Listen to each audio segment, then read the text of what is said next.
Rebonjour les CE2, donc voici la correction de la dictée du jour. Alors c'est parti. On commence. Et le plus important. Alors, il y a quelque chose qui ne me plaît pas trop dans cette dictée, c'est le « et ». On commence rarement, voire jamais, une phrase par « et ».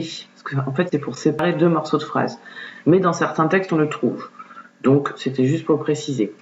Et je vous rappelle que pour savoir si on met ET ou EST, il faut remplacer par été, c'est-à-dire le verbe être au passé à la troisième personne du singulier, ou alors et puis. Donc là, si on essaye, était le plus important, c'est pas très joli, et puis le plus important, ça fonctionne mieux. Donc c'est bien ET.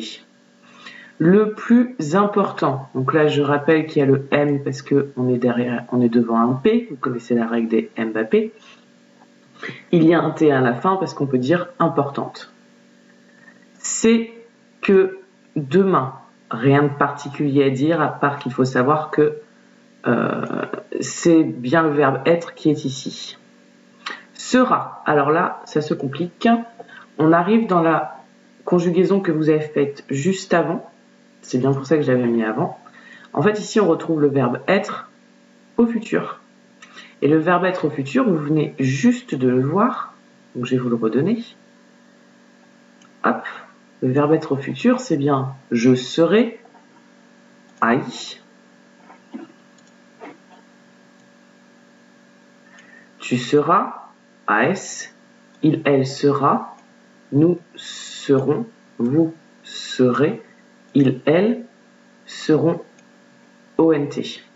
Comparé aux autres verbes qui sont au futur, les auxiliaires être et avoir sont complètement modifiés. C'est-à-dire qu'on ne retrouve pas le être dans la conjugaison du verbe.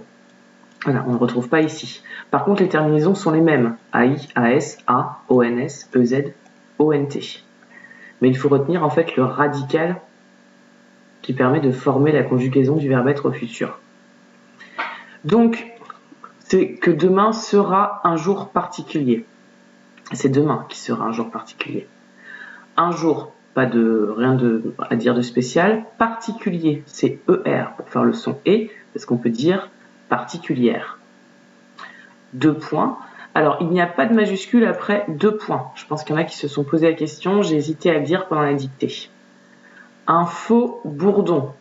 Faux, alors on dit une fausse, mais au singulier, c'est un X. Bourdon. Vous savez tous ce que c'est un bourdon, j'espère. Sera là. Alors, on retrouve encore le verbe être au futur. Donc maintenant, vous savez le conjuguer et nous allons le faire cette semaine de toute façon. Là, comment on peut savoir si c'est là avec accent ou sans accent? En fait, là avec accent, ça détermine un lieu, un endroit. Donc on peut le remplacer par ici. Un faux bourdon sera ici pour s'unir avec moi. Donc si ça fonctionne, il y a un accent. Pour s'unir avec moi, rien de particulier. Il n'y avait pas beaucoup de difficultés, à part que cette dictée est faite surtout pour vous familiariser, pour vous habituer au verbe être et avoir au futur. Voilà, je vous dis à plus tard les enfants. Au revoir.